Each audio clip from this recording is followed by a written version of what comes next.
Happy Monday and welcome to Casting the Net, Reeling in Holistic Health, where we care about your mental health and well-being.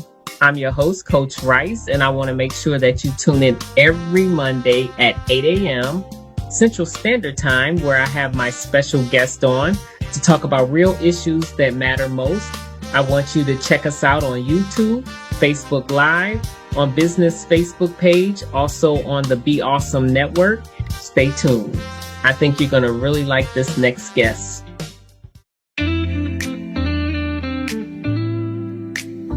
Welcome to Mondays with Coach Rice. It's a brand new week, the sun's shining bright, a chance to cast your net, step into the light. Life's full of challenges, it's a winding stream, but with Coach Rice, you'll find your dream. Happy Monday and welcome to Casting the Net, where we care about your mental health and well-being. I'm your host, Coach Rice, and today I have a special guest, and we're going to talk about food and mood. Anyway, her name is Jayne Reynolds. She is a mental health nutrition coach and founder of Sycamore and Sage Nutrition. So, Jayne, where are you from, and how did you embark upon this journey around health and nutrition? Yeah. So you asked, where am I from? The accent might give it away. I was born and raised in England, but I'm living in Mesa, Arizona now and have been here for 30 years. So it's been a longer this side of the pond than that side of the pond. Okay. I got into what I'm doing today because I got really, really sick. And I think a lot of us as healthcare providers have been through some sort of journey of our own that's triggered us down this pathway that we found a solution. And then once you find the solution, you want to be able to help other people with the struggles that they're having too. So So, true. yeah. So I had an E. coli infection after the birth of my first daughter, and I ended up hospitalized for 3 days. They gave me 7 bags of antibiotics in that 3 days, and they decimated my gut bacteria. And we didn't really know back then about the connection between how the gut functions and how it impacts our mood and the correlation between that gut-brain connection. So we didn't know anything about reseeding. We didn't know anything about good probiotics. I was just sent home. And a couple of weeks after that, I started having some mild anxiety attacks. Those slowly escalated over the course of 7 years until my anxiety and depression was absolutely debilitating. I was in bed. I would have multiple anxiety attacks a day. They would last, maybe 1 to 2 hours at a time. And I was really at this point of desperation. I had prayed and prayed and prayed, asking for solutions and for answers. And a friend reached out to me and said, listen, I see you having, you're doing benzodiazepines, you're doing SSRIs, you are doing talk therapy, but you aren't getting better. Perhaps you should try and see my naturopath. And so I went to see her, and she did a couple of things, one of which was neurotransmitter testing. Nobody had looked to see what was going on inside my brain. So there was Wow. a fascinating process, and it was helpful. She put me on some tyrosine to help support my mood, and it made some difference, but the anxiety Okay. didn't go away. And then another holistic practitioner suggested going gluten-free. And after I did that, I committed to it. It took two weeks to decide to do it because it's in everything and it's really hard. Right. But yeah, once I'd committed to do that, I woke up about 7 days later and thought, I haven't had an anxiety attack for a whole week. And Oh, I had wow. been having them for 7 years. So at that point, I'm going, what else don't I know about my body, how it works, what's impacting my brain function? This had felt so intangible. I didn't know how to fix this. It was not as obvious as a broken arm. We know what to do for that. And then all of a sudden, I had these answers, and it made me just want to go digging. So I went back to school. I got board certified in holistic nutrition. I've been through the Academy for Addiction and Mental Health Nutrition. I've been through Amen Clinics and done his brain health certification. And I'm now a part of the American Association of Christian Counselors, and I'm doing their mental health coaching program. So all of these different pieces just keep coming together and propelling us down this path of bringing all these nutritional pieces to the puzzle. Therapy is still important. Sometimes medication is still important. And there are many other modalities, whether it's acupuncture or massage therapy. All of those things are helpful for mental health. I'm a piece of the puzzle. But nutrition is, to me, one of those foundational pieces that we don't talk about, even though it's something that we do 3 times a day for most of us, right? We're eating all day Right. long, putting things in, and they're directly impacting the way our brain's functioning. Wow. That is that's interesting because you said that it was your gut health that was Hmm. actually causing issues. Yes. Yes, And there's you a when you and when you it's interesting how you did gluten free and the changes that it how it impacted your mental health as well. So yes. when it comes to your gut health, what did you change to fix that? Yeah, so initially I simply took out foods. I did some delayed food sensitivity testing because I went to the naturopath and said, well, if gluten's doing this, an elimination diet takes about a month to figure out whether or not something's working or not. And then you can Okay. have crossover, right, too. So I took gluten out, but if I'm having similar effects from dairy and I take the gluten out and I don't really notice any difference, and then I've taken the dairy out, but I don't really notice the difference with it because I'm having a problem with gluten and dairy, right? Then it's easier to just test than guess all of these things. So we did delayed food sensitivity testing, and I had a handful of food sensitivities at the time. And so I just took them out at that point.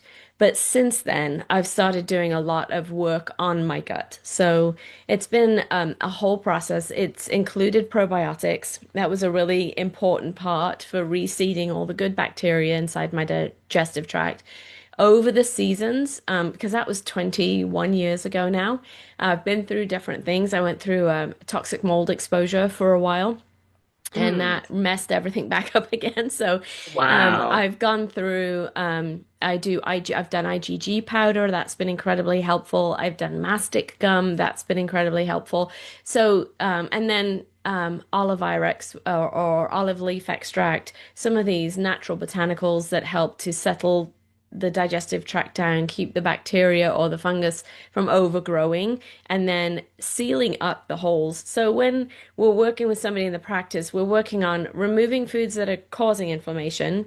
We're working on resealing the leaky junctions inside the digestive tract.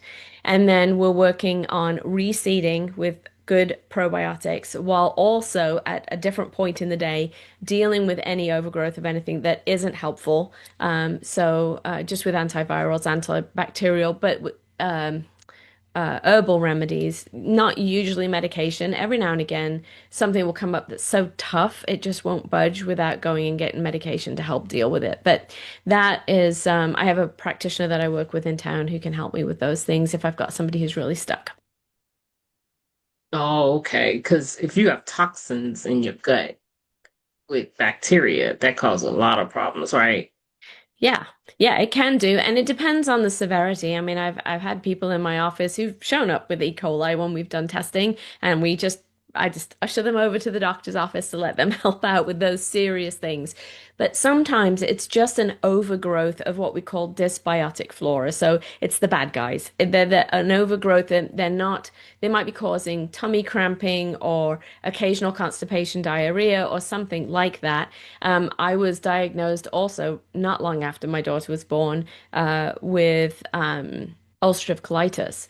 And so over the years, the help for that has been mastic gum. It has been incredibly helpful over the years to keep that under control. And so there are a lot of things that exist in the medicinal world that can help with those things, no doubt. But there are also a lot of things in the herbal world that do the same job without decimating the good bacteria. Like everything I'm doing, I would do it if I really had to, but I avoid antibiotics at all costs because they wipe out the good bacteria and the bad bacteria. And I'm interested in trying to keep my commensal, my good bacteria, in as healthy a balance as possible after everything that I've been through throughout the years. So you do need some type of bacteria, but Oh, yes, we need all yeah, kinds of okay. good. Yeah, and the reason we need it is because They make most of our neurotransmitters. So 90% of your serotonin is made inside your digestive tract. 60 to 70% of your dopamine is made there. And many of your GABA receptors begin in that space too. So if you haven't got good flora, good bacteria inside your digestive tract, then you will not have a healthy mind. Your brain will be, you'll be sad and unmotivated and anxious. And we've done studies. We can see that in rat models where we have taken away their good bacteria, flooded them with bad bacteria, and we watch them all get depressed. And then we've done fecal transplants in the rats. That's a whole nother topic, but they've done Wow. it in the rats and they've brought back good mood by giving them good bacteria, healthy bacteria. And likewise, when you see, I've seen clients who've gone through having partial parts of the digestive tract removed because of cancers or whatever else, it impacts the way their brain functions. Oh, absolutely. Yeah. So tell us, do you have a client story that illustrates how you have improved their gut health and transformed their well-being in your practice? Do you have a specific story you would like to share? Specific story. Well, I think I'm trying to think back. If we're talking about gut health on a specific level, that happens many, many times. It Oh, just sort of resolves itself with most clients. It's stunning to me. I spoke to somebody the other day who's like, "Well, I go to the bathroom, like I poop, like 2 times every week or every 2 weeks, which just isn't going to the bathroom enough." So we're always right. working with all of the clients on restoring their digestive health so that they're able to go to the bathroom at least once a day, so that they've got enough good fiber, enough probiotics from their food. That's, different foods that are rich in fibers. We're impacting all of those things all of the time. And Okay. those are some of the first things to resolve themselves once they start eating a healthier diet. That's across the board. That's one of the first things that we're working on. The other thing that I It's the see healthy diet. is the healthy diet. Yeah, Okay. just, yeah, yes, out of the gate. Blood sugar regulation is another huge piece of that. And I have so a lot of people come saying, I've got diabetes, I want to get that under control. And they find out that's impacting their mood as well. Right. So I had a client, his name was Dan. And he came to me for all of his digestive and blood sugar regulation issues. And just like 2 weeks in, he's already working on reducing his insulin. He is keeping his blood sugar stable throughout the day. And what he came back and said was, I hadn't told you this, but I was so angry and so upset and so easily frustrated all of the time. I was on the brink of going to see somebody for my mental health. And I don't understand why, but changing my diet has gotten my mood into such a better place that my employees have noticed. Hey Wow. Dan, you're in a better mood at work. What's going on?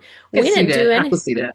Right, we didn't do anything specific, but he wasn't not for mood. We did specific things to help regulate his blood sugar, and all of a sudden he was far less volatile all day long.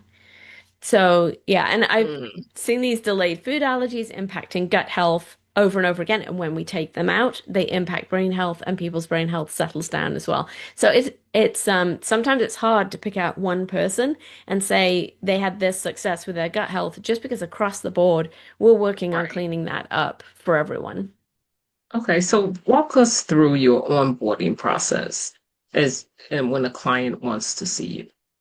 Yeah, so I have a pretty comprehensive intake process because I come at it from both a traditional Chinese medicine and a Western medicine point of view. So we're going to test and we're going to check and see where things are at. And to do that, I send you a list of labs that your doctor can help you order with insurance. Some doctors are great and they'll just do the whole list. Some are like, well, we'll do some of these things, but not the others. And then we can help them get the rest done. I can help them get the rest done. So we're looking at everything from CBC to CMP to lipid panel, but we're also looking for things like, do you have enough B12? Do you have enough folate? What are your zinc to copper ratios? Um, what's your omega-6 to omega-3 ratios? So we're looking at all of these nutrients that can impact the way the brain is functioning. And then once I have those, I also send them for delayed food sensitivity testing because that is something that can drive horrendous mood disorders all the way up to schizophrenia and bipolar disorder. So we want to take out anything that's driving inflammation inside the brain. And Hmm. then we will, depending on their symptoms and where their budget's at, I can either do a sort of an organic acid test that looks at the byproducts. So when our body is doing all these chemical processes, it's got a lot of byproducts that come from it. And we can look at those and see what's going on with your energy cycle and with your neurotransmitters and some of those other pieces with the gut flora. So we might do that one. But if we've got a ton of gut symptoms, then we're going to do a comprehensive stool analysis with parasitology. We're going to have a look at some of the bacteria, the good guys, the bad guys, what's going on Wow. inside the digestive tract. So it's fun. That's a very comprehensive. Yeah, we might look at cortisol levels. Is your energy up? Is it down? We do all kinds of just different specific pieces to get a bio-individual look at what is going to help you to get better. Instead of just saying everybody should be on a keto diet, everybody should be on Right. a low carb diet, everybody should be on the Mediterranean diet. Mediterranean diet's great unless you're allergic to milk, unless you're allergic to bread, because it's just Okay. chock full of it, right? So paleo's wonderful diet as long as you're not allergic to coconut because they replace everything with coconut. So we need to be able to find something that works for you so that you feel better. And you're not trying, if you've tried 101 different things and it's not working for you, then let's have a chat because maybe we just need to figure out what your specific nuances are. Wow, that's very comprehensive. That's very client centered. That's awesome, Yeah. actually. Which is needed. Do you take insurance for clients because you're dealing with blood work, or how does that work? No, so the couple of big tests that I mentioned, the delayed food sensitivity test, the comprehensive stool analysis, are not typically covered by insurance. So they're an out-of-pocket cost. That's why I ask clients, if you want to take this lab list to your doctors and see what they can cover, let's do that because I'm all about trying to help you save money where you can. And Okay. then I do not take insurance. And the reason for that is because I do not want to be under the gun for my appointments and my billing. I don't want to spend 15 minutes with you. I just had an intake call last Monday that was 90 minutes. I'm just sitting and listening. I want to know what your history is. I want to know what point you stopped feeling the way that you do. I want to know what foods you've already noticed are triggers or what environmental issues already cause you triggers. I want to take time and look at graphed out symptomology tests that questionnaires that we've done together. And I want to be able to take the time to do that with you, which is what is lacking, not because of our doctor's fault, but because the system's set up poorly to focus on our whole well-being. It takes a long Right. time to look at the whole human being and what's going on with all of these different systems. Because we're so complex. We are. And so, what if they do not know what foods are causing it? Do you have them do a food journal? Do you walk them through that? What do you do? What's the next step when they don't know? Yeah, we do the food sensitivity testing. That delayed food sensitivity testing contains 180 different foods. Mm. So if we do that, we send the lab kit to your house. It's a finger prick test. So you just poke your finger and you can squeeze the blood drops out onto the card and send it back to the lab for me. And then the lab's going to send me the results in about 2 weeks. And we're going to have a really clear idea of what's going on. If you've got, I'm not diagnosing, but in my clients, typically what we see is if they've got 12 or more food sensitivities, we're presuming that there's some level of dysfunction going on inside the digestive tract, leaky gut, something along those lines, where the digestive tract, the inflammation needs to come down and the whole thing needs to be strengthened. So we're using that test a little bit to give us an idea of what next steps to take, not just in taking the foods out. Wow. That is really cool. Because I'm blown away because I've never heard of like such a comprehensive test being done. But that's awesome because you wouldn't even know if you had a leaky gut No. without those tests being done. right? No, I didn't. And I didn't. And I had horrendous gut pain all of the time. And I did my due diligence. I went and got my colonoscopy done, right? I mean, I had ulcerative colitis when I was 22. So we want to make sure that hasn't turned into anything nasty or unyielding. So I have consistently they are not my favorite thing, but like every 4 or 5 years, I go and get it done, make sure that everything is okay. So I'm doing my due diligence, but they usually come back and say, looks great, no inflammation, doing really well, no sign of ulcerative colitis, because that was being driven by my food sensitivities. So I couldn't understand why I was still having all this gut pain.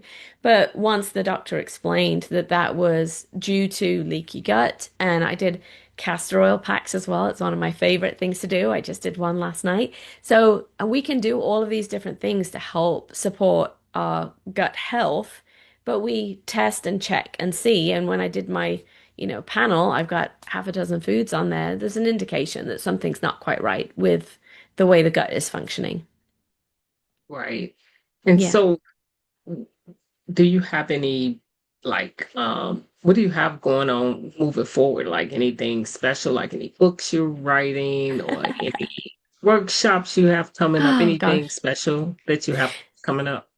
I would love to say that I'm writing a book. I think it's in there somewhere, deep down inside, and I just need to like harness the power of ChatGPT to help pull all my thoughts together because they're always Right. running, right? That's a good one. That's a good one Yeah. to do Yeah. it. I do have a 12-week program. What I did do just recently Okay. was pull together everything that I've learned over these different courses that have taught me, how much protein do you need every single day? What are your healthy sources of protein? We do a whole week's worth of work on protein, and then we meet together to figure out how that applies to you. We look at carbohydrates, we look at hydration, sleep, complementary therapies.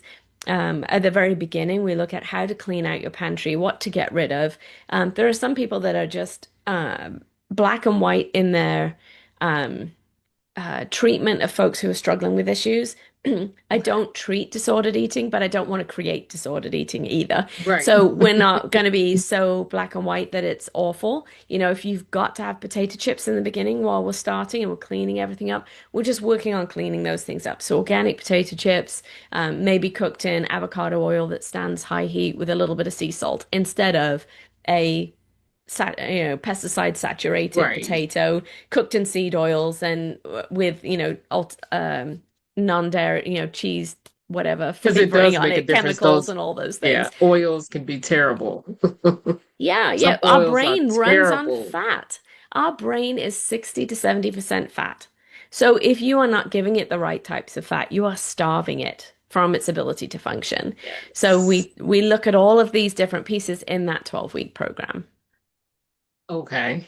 And Yes. so is it a you can start the program at any time? Is it a Yep. group? Is it one-on-one? What is it?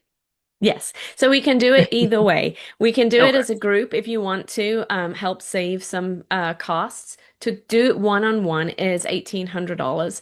And you get like 5 days worth of classes. They're short, 5 to 10 minute classes, all except one on organics because it just needed to be that length.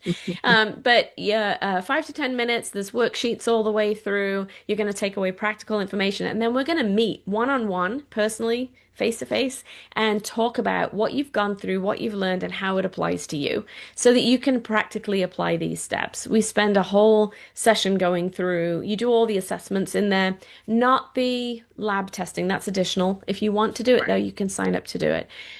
So then we just walk through it one on one, and I hold your hand the whole way through. We'll meet every week for 12 weeks. If you need a little break in the middle, then we can do that too. We can be a little bit flexible. So it sounds like you don't have to have the labs to help someone. Is that correct? It is correct. You can do it with doing an elimination diet for Okay. starters. And one of the tests that it's a symptomology assessment questionnaire. When they come to my office, we talked about testing, but I do symptomology quizzes too. And the nutritional assessment questionnaire has 380 questions in it. And it helps me to look and see which um, body organ system is struggling the most by your Okay. symptoms. And so I can start nudging you in the right direction, even if we don't have all of the test answers in front of you. You still make a great deal of progress. I would have to say like 95% of the people I meet are Hmm. not eating very clean, don't know how to nourish their bodies. They'll say, I'm eating clean, I'm eating healthy. And I say, tell me what that means to you.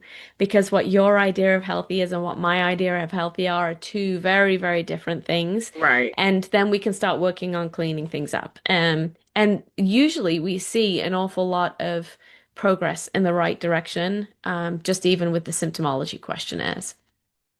And when you say eating clean, because everybody use that term, Yes. what do you mean by it? We are looking to shop the perimeter store, right? So for all the produce on the perimeter. Wait a minute, you froze. Oh, I am so sorry. Wait a minute. Okay, let's ask that question again. Okay, go ahead. Okay. Answer it. Go Oh, ahead and my answer internet from the connection beginning. wobbled. From the beginning. Okay. Go ahead and answer from the beginning. Okay. What do you mean by clean? Yeah, so clean I'll edit food. this part. Okay, sounds good. All right, healthy eating to me is shopping the perimeter of the store. We want to eat our fruits and vegetables. We want to eat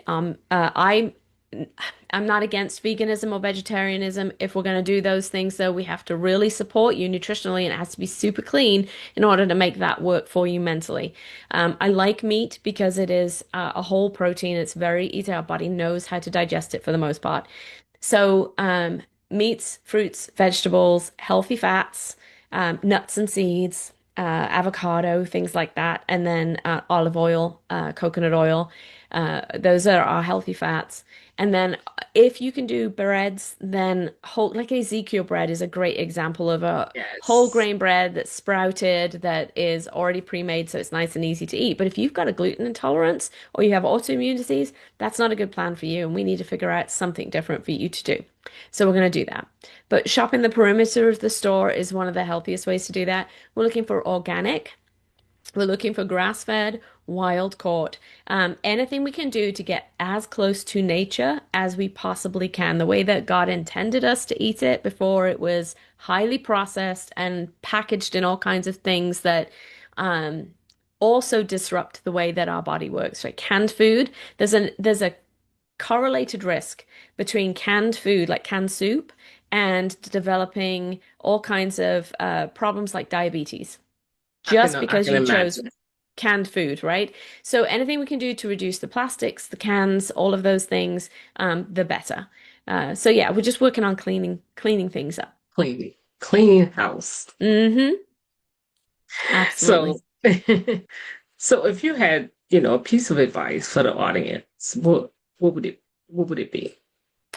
I used to start with my delayed food allergy stuff all the time, and it switched and changed when I went through the Academy for Addiction and Mental Health Nutrition. And my first piece of advice to everyone now is it's kind of twofold: protein every 3 hours and reduce your added sugars. I have seen Protein every 3 hours. Okay. Yep. And we want about 20 grams of protein at our major meals and about 10 grams of protein at our snacks. And that's going to give us a nice steady blood sugar throughout the day. So it's going to help reduce our volatility, our emotional highs and lows. The symptoms of a panic attack are exactly the same as low blood sugar. So if you've had a drop of blood sugar of 30 points over the course of 6 hours, and I've seen clients do that in 30 minutes, then we can experience the symptoms of a panic attack. So, protein every 3 hours keeps that nice and stable. And then reducing those added sugars, which are hidden in so many things, we want to get down to somewhere between 8 and 16 grams of added sugars per day, less if you can manage it without being legalistic, right, about it. Right. So, you're not enjoying life at all. Um, but yeah, we'll just really get those added sugars down because they are so incredibly inflammatory and detrimental to your health. Okay. Well, thank you so much, Jane, for coming on You're very welcome. and sharing, sharing about that because people need to know about what's going on with their bodies. They is very complex. So I like the comprehensive, detailed, ex- you know, um, assessment that you do because Hmm.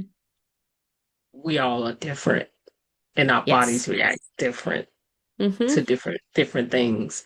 And so it's good that you do that. And to the audience, I would just say if you know someone who is struggling with their health and want to know what's going on with their gut, have them reach out to Jayne so that they can act. And she has a 12-week program so they can join the program and find out what's going on with you. It's a great thing to do. And, and also subscribe and share. As you know, I always have amazing people on to help you grow and learn and deal with your mental health and well-being. Well, have a happy Monday, and thank you for listening. It's your time to shine. Journey to chart. Coach Rice wisdom will heal every heart. So join us now. Let's make life suffice. Welcome to Mondays with Coach Rice.